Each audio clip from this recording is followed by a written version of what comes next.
When Johnny Carson, the undisputed king of late-night television, died, there was no funeral, no goodbyes, no final curtain call. The man who made America laugh for 30 years vanished in silence. But in that silence, one name refused to fade: Joan Rivers.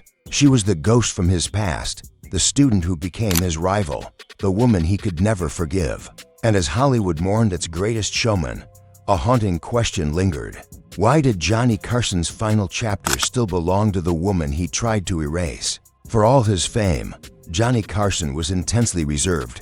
His friend Dick Cavett once said that Johnny could perform comfortably in front of 20 million people, but struggled to talk to two. His loyal co-host Ed McMahon joked, Johnny was comfortable in front of 20 million and completely uncomfortable in front of 20. In death, he got what he had always wanted: privacy. Tributes poured in from across the world. President George W. Bush called him a reassuring presence. Jay Leno called him the gold standard. David Letterman, Carson's chosen successor, said, "All of us who came after are pretenders. We will not see the likes of him again." Fans left flowers on his star at the Hollywood Walk of Fame and at Johnny Carson Park, across from the NBC studios where he made television history. But behind all the praise, whispers of one unfinished story remained: the story of Joan Rivers, the woman he had discovered, mentored, and later banished. In the early 1960s, Joan Rivers was a struggling comedian in New York's Greenwich Village. She worked in tiny clubs, passed a hat for tips, and slept in her car. After several failed auditions for The Tonight Show, she finally got one last chance in 1965. That night changed her life. Her sharp humor and fearless energy captivated the audience. When her set ended, Johnny Carson looked at her and said the words that made her career: "You're going to be a star." From that moment, she became a regular guest and soon, one of the show's biggest stars. Their chemistry was unmatched: Carson, the calm and charming host, and Rivers, the witty firecracker who could make him laugh until he cried. By 1983, she was named the show's permanent guest host, the only person trusted to sit in his chair. But their friendship existed mostly under the studio lights.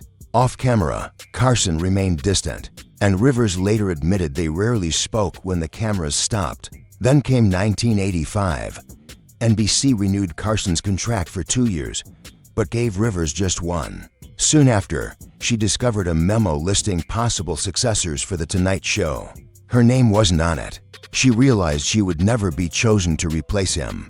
That's when Fox approached her with a life-changing offer: her own late-night program, The Late Show starring Joan Rivers, airing opposite The Tonight Show, with a $10 million deal. Her husband and manager, Edgar Rosenberg, advised her not to tell Johnny until the deal was final, fearing he could stop it. But when the news broke, Carson felt blindsided.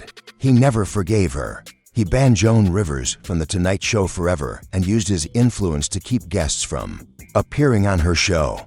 The Late Show struggled without big names, and just months later, Fox fired both Rivers and her husband. 3 months after that, Edgar Rosenberg died by suicide. Through her grief and public humiliation, Carson remained silent. Years later, Joan Rivers called him a mean man, but also the best straight man ever. She wished he had once asked her back and simply said, "Where have you been?" But that moment never came. In the end, Johnny Carson's legacy wasn't just built on laughter. It was haunted by silence. And in that silence, Joan Rivers became his most unforgettable echo. The bond they shared, the feud that followed, and the forgiveness that never came. That's the real story behind the king of late night's final goodbye. Thanks for watching.